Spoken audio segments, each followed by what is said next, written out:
This is Revathi. Welcome back to our channel. మీకు వినిపించబోయే కథ villain episode number 174. కథను రచించిన వారు నక్షత్ర గారు. తన పర్మిషన్తో ఈ కథను మీకు అందిస్తున్నాను. ఇక కథలోకి వెళ్దాము. క్యాంటీన్లో స్వాతి, సంయుక్త, రాహుల్ ముగ్గురు ఓ టేబుల్ దగ్గర కూర్చుంటారు. మామూలుగా అయితే రోజు నలుగురు ఒకే దగ్గర కూర్చొని ముచ్చట్లు పెట్టుకుంటూ తింటారు. కానీ 2 రోజులుగా ఆఫీస్కి రాని ఆదిత్య ఇవాళ క్యాంటీన్కి కూడా రాకపోయేసరికి స్వాతి ఆదిత్యని బాగా మిస్ అవుతుంటుంది. రాహుల్, సంయుక్త మాట్లాడుకుంటూ తింటున్నారు, కానీ స్వాతికి అసలు ఏమీ తినాలనిపించడం లేదు. తను తినట్లేదని సంయుక్త గమనించి, ఆదిత్యతో సాయంత్రం మాట్లాడదు గాని ఇప్పుడు భోజనం కానివ్వు స్వాతి అని అంది. సరే అని చెప్పి ఏదో 2 ముద్దలు తింటుంది. ఆదిత్య కార్ పార్కింగ్ చేసి ఒంటరిగా కారులో కూర్చొని స్వాతి సంజుతో కాల్లో మాట్లాడిన మాటలు గుర్తు తెచ్చుకుంటూ, పాపం స్వాతి నన్ను బాగా మిస్ అవుతుంది. ఒక్క స్వాతినే కాదు, తనని నేను కూడా మిస్ అవుతున్నాను. అలా అని చెప్పి స్వాతిని నేను ఎలా పెళ్లి చేసుకుని నా ఇంటికి తీసుకెళ్ళగలుగుతాను? అదే జరిగితే మా ఇంట్లో స్వాతి నాకు భార్యగా ఉంటే వాళ్ళ అక్క మా అన్నయ్యతో రిలేషన్లో. ఛ! ఆ పరిస్థితిని నేను ఊహించుకోవడానికే కష్టంగా ఉంది. నేను ఇలా ఎదురుగా ఉండి స్వాతి బాధను చూడలేకపోతున్నాను. రోజు స్వాతి నన్ను చూస్తుంటే తను నాకు దూరం కావడం కూడా కష్టమవుతుంది. ఆఫీస్కి వెళ్లకుండా ఉండాలి అంటే అన్నయ్యకి ఏం సమాధానం చెప్పాలో తెలియడం లేదు. ఎలా నేను స్వాతిని దూరం పెట్టాలి అని ఆలోచిస్తుంటాడు. ఇక్కడ స్వాతి వాళ్ళు లంచ్ పూర్తి చేసి లోపలికి వచ్చేసరికి అప్పటికి ఇంకా ఆదిత్య రాలేదని ఆదిత్య చైర్ ఖాళీగా కనిపిస్తుంటుంది. ఖాళీగా కనిపిస్తున్న చైర్ చూసి ఇంకా బాధపడుతూ స్వాతి క్యాబిన్లోకి వెళ్ళిపోయింది. స్వాతిని గమనిస్తున్న సంయుక్త, రాహుల్ తను అలా వెళుతుంటే చూసి బాధపడుతుంటారు. అసలు నీ స్నేహితుడికి ఏమైంది సంయుక్త? ఎందుకు స్వాతిని అలా బాధ పెడుతున్నాడు అని అడిగాడు రాహుల్. ఏమో రాహుల్, ఆదిత్య ఆఫీస్కొచ్చాక నేను కూడా ఆదిత్యతో మాట్లాడలేదు కదా, కానీ ఆదిత్యలో ఏదో చిన్న డిఫరెంట్ కనిపిస్తుంది. కొంప తీసి కావాలని స్వాతిని దూరం పెట్టట్లేదు కదా అని అనుమానం వ్యక్తం చేసిన సంయుక్త. అలా ఎందుకు చేస్తాడు? ఆదిత్యకి స్వాతి అంటే చాలా ఇష్టం. ఆ ఛాన్స్ లేదు. 2 రోజులు ఆరోగ్యం బాలేదని చెప్పాడు కదా, అందుకే ఆ మూడ్ ఆఫ్లో ఉన్నాడేమోలే అని అంటుండగా ఆదిత్య లోపలికొచ్చాడు. ఇద్దరు ఆదిత్యని చూశారు, కానీ ఆదిత్య మాత్రం వాళ్ళని పట్టించుకోకుండా వెళ్ళి చైర్లో కూర్చొని అతని వర్క్ అతను చూసుకుంటున్నాడు. స్వాతి సీసీ ఫుటేజ్లో ఆదిత్య రావడం గమనించి ఇక ఆఫీస్ అవర్స్ కాబట్టి ఏమీ మాట్లాడకుండా ఆఫీస్ వర్క్ చూసుకుంటుంది. సాయంత్రం ఆఫీస్ టైం అయిపోగానే ఎక్కడ స్వాతి వచ్చి కలుస్తుందనే ఉద్దేశంతో ఫాస్ట్గా బయటికి వెళ్ళిపోయి కార్ తీసుకొని ఆఫీస్ దాటాడు. ఇప్పుడు స్వాతికే కాదు, సంయుక్తకి, రాహుల్కి కూడా ఆశ్చర్యంగా ఉంటుంది. రోజు స్వాతిని తీసుకొని తన్ని ఇంటి దగ్గర డ్రాప్ చేసి వెళ్ళిపోయే ఆదిత్య ఇప్పుడు సైలెంట్గా వెళ్ళిపోయాడు. ఆదిత్య ప్రవర్తనకి స్వాతి కన్నీళ్లు పెట్టుకుంటూ ఇంటి దారి పడుతుంది. ఓ నిర్మానుష ప్రదేశంలో సంజు వెయిట్ చేస్తూ ఉండగా ఆదిత్య కార్ అక్కడికి వచ్చి ఆగింది. కార్ దిగి తన దగ్గరికి చేరి, దేనికి కలవమని అడిగారు అని అన్నాడు. ఇక్కడ తప్పు చేస్తుంది నేను ఆదిత్య. నీ కోపం నా మీద కానీ నా చెల్లెల మీద కాదు కదా, ఎందుకు తనని అలా ఏడిపిస్తున్నావు అని అడిగింది సంజు బాధపడుతూ. ఒక్కసారి నా స్థానంలో ఉండి ఆలోచించండి. పెళ్ళి, భర్త అనే రిలేషన్ కాలరాసి కేవలం ఫిజికల్ రిలేషన్ కోసం మా ఇంట్లో మా అన్నయ్యతో ఉంటున్నారు. అలాంటప్పుడు స్వాతిని నా భార్యగా నా ఇంట్లోకి ఎలా తీసుకురమ్మంటారు అని కోపంగా అడిగాడు. నేను పర్మనెంట్గా మీ ఇంట్లో ఉండను ఆదిత్య. ఎప్పటికైనా నేను వెళ్ళాల్సిన దాన్నే అంది సంజు. ఆ విషయం నాకు తెలుసు.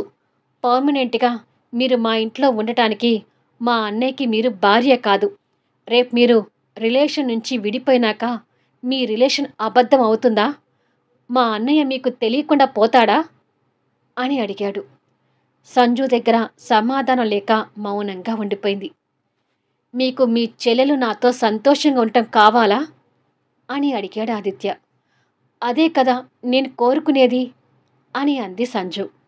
"సరే అయితే, మీ చెల్లెలు సంతోషం మీకు ముఖ్యం అనుకుంటే ఇప్పటికిప్పుడు మీరు మా ఇల్లుని, మా అన్నయ్యని వదిలేసి వెళ్ళిపోండి.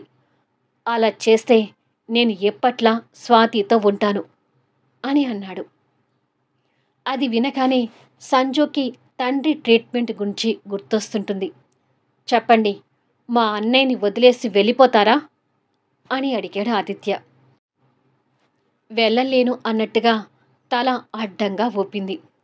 ఆదిత్య నవ్వి, "డబ్బులో ఉంటూ అన్ని సుఖాలకు అలవాటు పడ్డ మీరు ఇక మా అన్నయ్యని వదిలిపెట్టి ఎందుకు వెళ్ళిపోతారులే" అన్నాడు మాటల్లో వెటకారం ప్రదర్శిస్తూ. ఇక సంజు సహనాన్ని వదిలేసి కోపం తెచ్చుకుంటూ, "పడుతున్నాను కదా అని నీ ఇష్టం వచ్చినట్టు మాట్లాడుకో ఆదిత్య. ఇక్కడ నా తప్పు ఎంత ఉందో మీ అన్నయ్య తప్పు కూడా అంతే ఉంది. ధైర్యం చేసి మీ అన్నయ్యని అడగలేవు కానీ నేనంటే మాత్రం ఒంటి కాలు మీదకు వస్తున్నావు. స్వాతిని బాధ పెట్టుకొని రిక్వెస్ట్గా చెప్దామని వచ్చాను. కానీ నీ మాటలు నాలో సహనాన్ని చంపుతున్నాయి. అక్క తప్పు చేస్తే చెల్లెలికి శిక్ష వేసే నీలాంటి మనస్తత్వం ఉన్నవాడిని నా చెల్లెలు ఎందుకు ప్రేమించిందా అని ఇప్పుడు నాకు కూడా అనిపిస్తుంది. నీకు నచ్చ చెప్పాలని రావటం నాది తప్పు.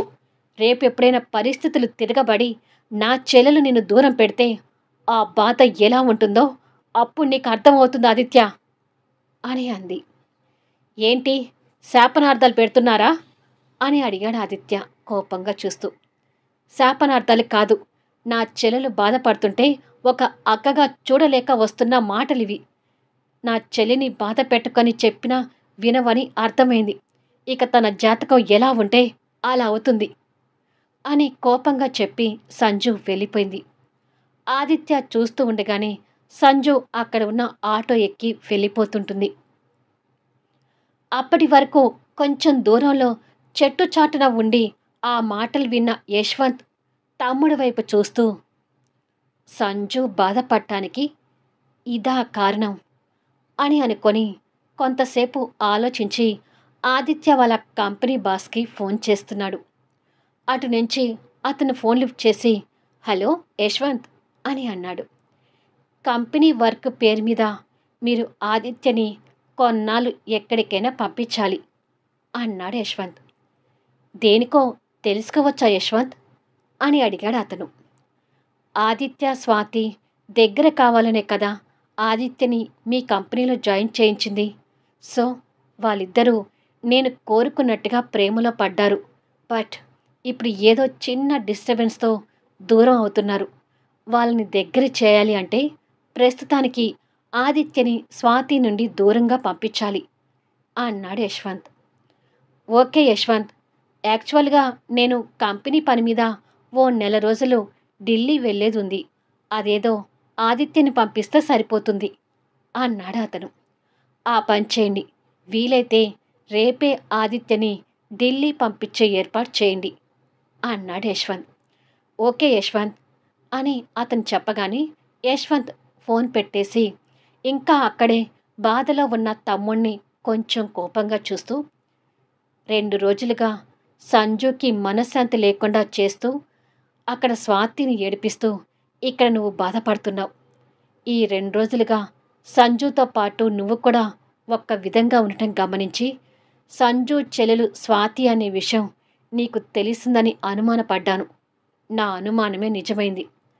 అక్క తప్పు చేస్తుందని చెల్లెల్ని దూరం పెట్టాలని చూస్తున్నావా ఈడియట్? నీ పొగరు తగ్గటానికి ఈ నెల రోజులు చాలు. స్వాతి జీవితం సంతోషంగా ఉండటం నాకు కావాలి. నువ్వు నిజంగా స్వాతిని సిన్సియర్గా ప్రేమిస్తే ఈ నెల రోజుల్లో స్వాతి ఎడబాటుకి నువ్వు పిచ్చివాడివై తన ప్రేమ కోసం వెతుక్కుంటూ రావాలి. అలా కాకుండా నెల రోజుల్లోనే నువ్వు స్వాతిని మర్చిపోతే నీలాంటివాడు స్వాతికి భర్తగా అవసరం లేదు. అయితే ఆట లేదా ఇటా అనేది ఈ నెల రోజుల్లో తేలిపోతుంది అని తమ్ముణ్ణి చూస్తూ మనసులో అనుకుంటాడు యశ్వంత్. ఆదిత్య ఇంకా అక్కడే బాధపడుతూ నిలబడి ఉంటే స్వాతి దగ్గర నుంచి కాల్ వస్తుంటుంది. ఫోన్ స్క్రీన్ మీద ఆ కాల్ చూసి కష్టంగా కాల్ని కట్ చేస్తాడు. ఆ కాల్ రావటం, ఆదిత్య కాల్ కట్ చేయటం యశ్వంత్ గమనిస్తూనే అది స్వాతి కాల్ అని డిసైడ్ అయ్యాడు. ఇక్కడ ఆదిత్య ఫోన్ కట్ చేసేసరికి స్వాతి కృంగిపోతూ, ఎందుకు ఆదిత్య ఇలా చేస్తున్నావు అని అనుకొని కన్నీళ్ళు పెడుతుంటుంది. ఆదిత్య ఫోన్ పాకెట్లో పెట్టుకొని కార్ స్టార్ట్ చేసుకొని వెళ్ళిపోవడం చూశాక ఆదిత్య స్వాతి ఎడబాటుకి యశ్వంత్ కూడా బాధపడుతూ అక్కడి నుంచి బయలుదేరాడు. యశ్వంత్ సైలెంట్గా రూములోకి వచ్చేసరికి సంజు యశ్వంత్కి వెన్నుముఖంగా కూర్చొని కాల్ మాట్లాడుతూ, ఎందుకే అంతగా కుమిలిపోతున్నావు, నీకు పుణ్యం ఉంటుంది, అలా ఏడవకే అని స్వాతిని రిక్వెస్ట్ చేస్తుంటుంది. ఆదిత్య నన్ను ఎందుకో కావాలని దూరం పెడుతున్నట్టుగా ఉందక్క, అది నేను తట్టుకోలేకపోతున్నాను అని స్వాతి తన బాధని చెప్పుకుంటూ ఏడుస్తుంటుంది. అక్కడ స్వాతి ఏడుస్తుంటే ఇక్కడ సంజు కంటి తడి పెడుతున్నట్టుగా తను కన్నీళ్ళు తుడుచుకోవటం వెనుకగా ఉన్న యశ్వంత్కి తెలుస్తూ బాధపడుతున్నాడు. మా అమ్మవి కదూ, ఆదిత్య అతని పర్సనల్ ప్రాబ్లమ్స్ వల్ల ఏదైనా డిస్టర్బెన్స్లో ఉండి నీతో మాట్లాడలేకపోతున్నాడేమో, ఆ మాత్రానికే నువ్వు ఇలా అయిపోతే ఎలా చెప్పు తల్లి, త్వరలోనే ఆదిత్య నార్మల్ అయి నీతో కలిసిపోతాడు, చూస్తూ ఉండు అంటూ ఆ క్షణం స్వాతికి ధైర్యం చెప్పడానికి ప్రయత్నిస్తుంటుంది. సరేలే అక్క, నా గురించి చెప్పి నిన్ను బాధ పెడుతున్నాను, ఇక ఉంటాను, నా గురించి వరి అవ్వకు, నేను కాసేపట్లో నార్మల్ అయిపోతానులే అని చెప్పి స్వాతి ఫోన్ కట్ చేసింది. సంజు కన్నీళ్ళు తుడుచుకొని ఫోన్ పక్కకు పెడుతుండగా అప్పుడే ఆదిత్య లోపలికి వచ్చినట్టుగా డోర్ శబ్దం చేయడంతో సంజు వెనక్కి తిరిగి చూసింది. తను ఏడవడం వల్ల తన కళ్ళు ఎర్రగా కనిపిస్తుంటాయి. తనని అలా చూస్తూ దగ్గరికొచ్చి, ఏమైంది సంజు, ఏంటి నీ కళ్ళు అంత ఎర్రగా ఉన్నాయి అని అడిగాడు. ఏమీ లేదు యశ్వంత్, బయట కొంచెం వర్క్ చూసుకొని ఆటోలో ఇంటికి వచ్చాను కదా, దాంతో కొంచెం అలసిపోయినట్టుగా ఉన్నాను, ఇప్పుడే స్నానం చేసి ఫ్రెష్ అయి వస్తాను అని చెప్పి టవల్ తీసుకొని వాష్రూంలోకి వెళ్తుంది. గుండెల నిండా బాధ పెట్టుకొని 2 రోజులుగా నాకు చెప్పకుండా నరకం అనుభవిస్తున్నవా సంజు?